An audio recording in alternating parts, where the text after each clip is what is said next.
Bismillahirrahmanirrahim. Alhamdulillah wassalatu wassalamu ala Rasulillah.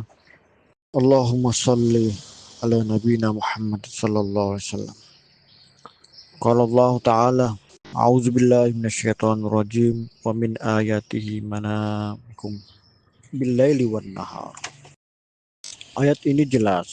Allah Subhanahu wa taala menerangkan tentang perkara naum atau tidur.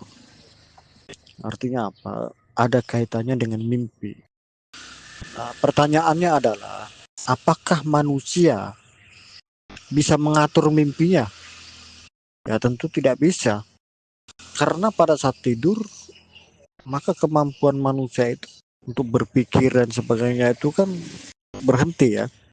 Tentu ada faktor-faktor pengaruh eksternal di luar dari tubuh manusia. Makanya hadis Nabi SAW bersabda dari Abu Hurairah radhiyallahu an, ru'ya salah, mimpi itu ada 3.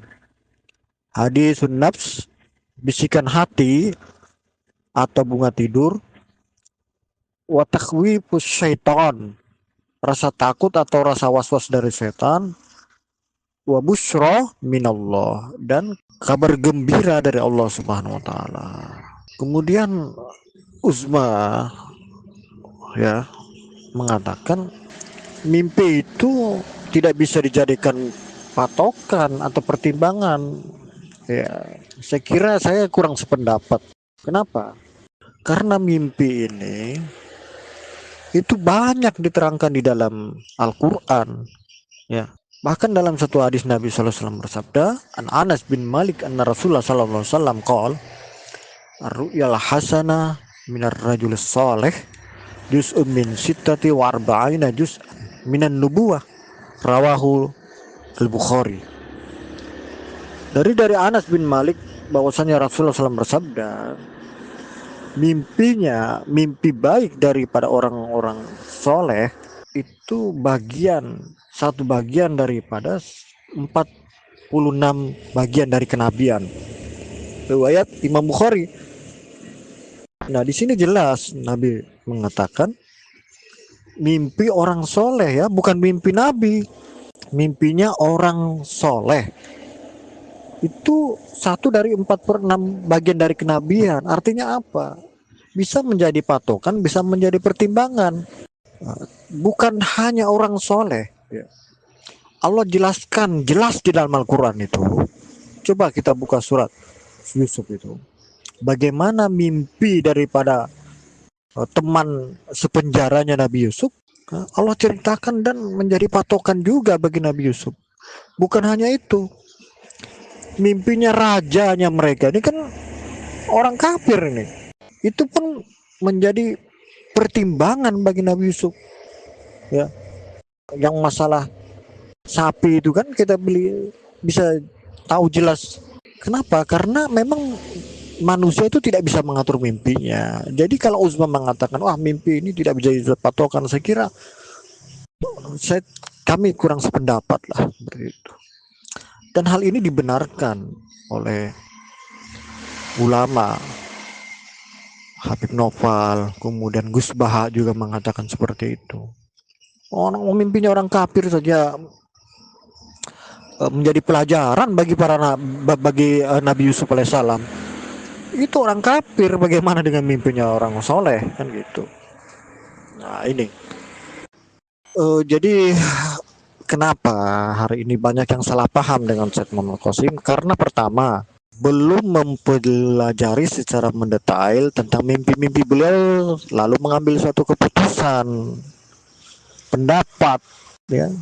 Semestinya mempelajari dulu lah secara mendalam dan sebagainya, baru Anda mengambil satu keputusan. Ya. Yaitu Imam Ghazali rahmatullah alaih ini perlu bertahun-tahun menyatakan ini salah, ini benar. Ada satu aliran ini ya, saya tidak usah sebut namanya. Beliau diminta pendapat, bagaimana pendapat Imam ini tentang aliran ini. Beliau mengatakan saya tidak mengatakan apa-apa, tapi beliau langsung mempelajari, langsung di dalamnya terlibat, Nah, sehingga beliau baru mengatakan setelah bertahun atau setahun atau 2 tahun baru mengatakan ini aliran yang tidak benar. Seperti itu. Semestinya ulama-ulama yang ada sekarang itu harus mengambil patokan seperti Ibnu Ghazali rahmatullah alaihi ini. Cara berpikirnya, cara bertindaknya, cara mengambil keputusannya. Padahal Imam Ghazali ahlul kitab, gurunya Imam Bukhari Muslim. Nah, bagaimana dengan derajat ulama yang ada sekarang lalu mengambil satu keputusan dengan cepat? Dan memang Said Muhammad Qasim tidak pernah menyatakan dirinya adalah Imam Mahdi. Tidak pernah menyatakan satu kali pun, coba cek di video manapun, tidak pernah menyatakan bahwa dirinya adalah Imam Mahdi. Tapi kenapa banyak orang-orang yang mengatakan beliau adalah calon ya, karena di dalam mimpi beliau itu memang arahnya itu seperti itu, arahnya menuju ke sana, tapi beliau sendiri tidak menyatakan seperti itu. Oleh karena itulah saya katakan tadi, mari pelajari dulu secara mendetail mimpi-mimpi beliau sebelum Anda membuat satu pernyataan, ya, seperti itu. Nah, saudara-saudaraku yang mulia, mengenai mimpi beliau ini memang banyak ya, tentang mensyarah sebenarnya. Jadi tidak bertentangan. Cuman kemampuan kita untuk menganalisa hadis tentang akhir zaman ini kan terbatas. Nah, hadirnya al-mubasyirat ini sebagai petunjuk, ya. Jadi begini, Al-Quran dan Al-Hadis ini ada satu rambu-rambu ya. Nah, setelah kita melihat rambu-rambu, maka kita ikuti rambu-rambu itu. Nah, di dalam mengikuti rambu-rambu itulah pentingnya ada yang mengarahkan. Yang mengarahkan itu bukan dari pendapat manusia, tapi harus dari berita dari langit, petunjuk dari langit.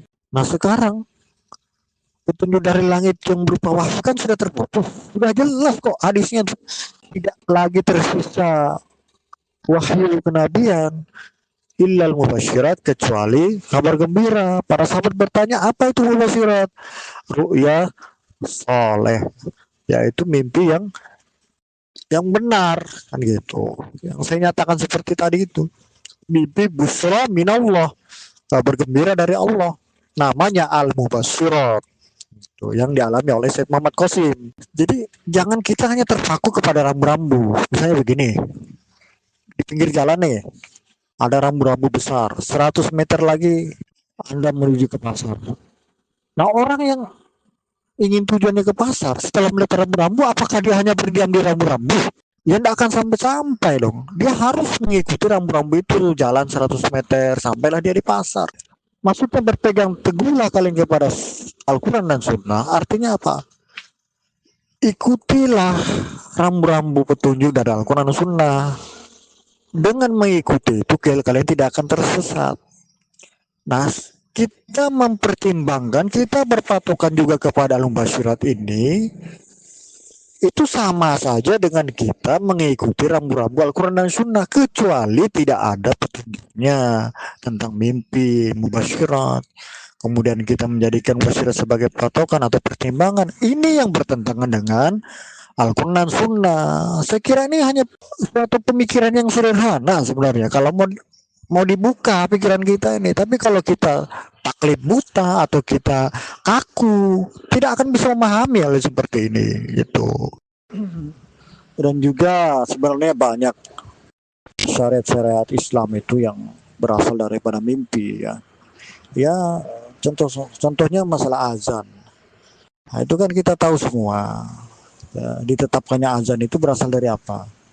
Daripada mimpi Sayyidina Bilal Rabbah radhiyallahu an, ya, yang ketika itu ditanya oleh Rasulullah, ya kan, bermusyawarah para sahabat. Nah, kemudian Bilal pun menyatakan mimpinya dan Rasulullah pun menerima mimpi beliau dan dijadikanlah azan itu sebagai untuk pemanggil kita melaksanakan sholat. Ini artinya apa? Mimpi ini sangat fundamental di dalam ajaran agama kita. Saya tidak akan membuat video yang panjang-panjang karena keterbatasan daripada ini. Pertama kemampuan, kemudian waktu dan sebagainya supaya mudah saja dipahami.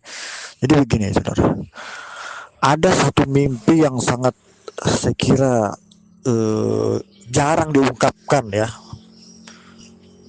tentang akan kehadiran Dajjal, yang mana di dalam Al-Mubasyirat Said Muhammad Qasim itu jelas ya, Allah memperjelas namanya siapa, kemudian bagaimana karakter awalnya, kemudian bagaimana karakter akhirnya, kemudian apa yang dia perlakukan, itu jelas di dalam Al-Mubasyirat itu.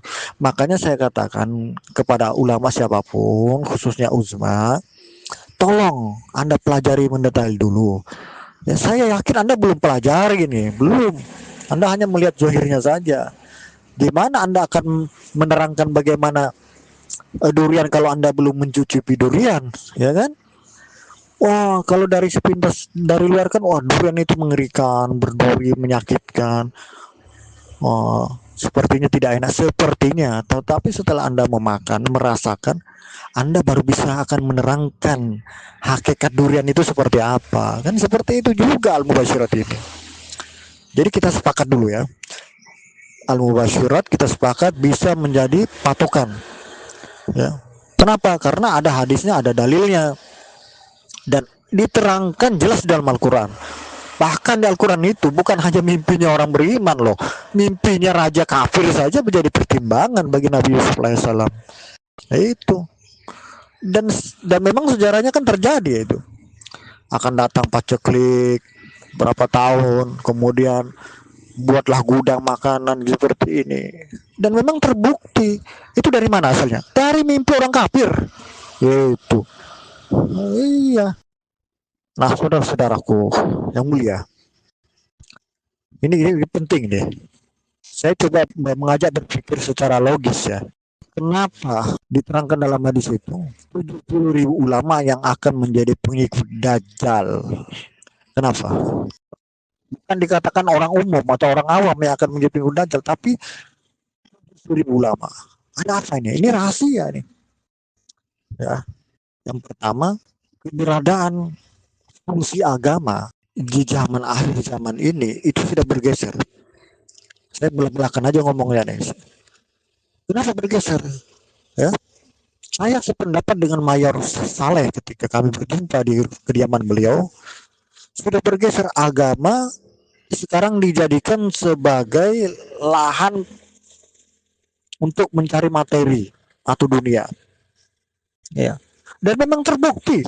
Jadi ulama di dunia ini ada dua, ada ulama dunia, ada ulama akhirat. Ya. Gus Tuba dengan jelas ya, di dalam majelis beliau mengatakan, jika ada ustadz atau ulama kemudian dia mematok tarif, dia diundang nih misalnya, patok tarif, saya tidak akan datang ke Tenggarong kalau tidak dibayar 100 juta. Ini bukan ulama akhirat, ini menyalahi etika ulama akhirat, ini ulama dunia. Karena apa? Karena menjadikan agama, syiar agama sebagai lahan mencari materi. Nah, ini bahaya nih. Ini sudah ciri-cirinya, ya. Tetapi ulama akhirat itu tidak menjadikan hal itu menjadi permasalahan pertimbangan dia dalam bersyiar, bahkan sangat berhati-hati sekali. Coba sekarang lihat perbedaan ulama sekarang dan ulama terdahulu, jauh, sangat jauh sekali, walaupun tidak semuanya ya, gitu. Ya, itu Imam Hanafi rahmatullah alaih, sambil beliau ta'lim, sambil beliau dakwah, beliau juga jualan kain, jualan di pasar, tidak memanfaatkan pengajaran beliau, ilmu beliau untuk mencari dunia. Banyak ulama-ulama terdahulu itu seperti itu, ya. Kalau Mayor Saleh mengatakan, jika tugas Anda berdakwah, berdakwahlah.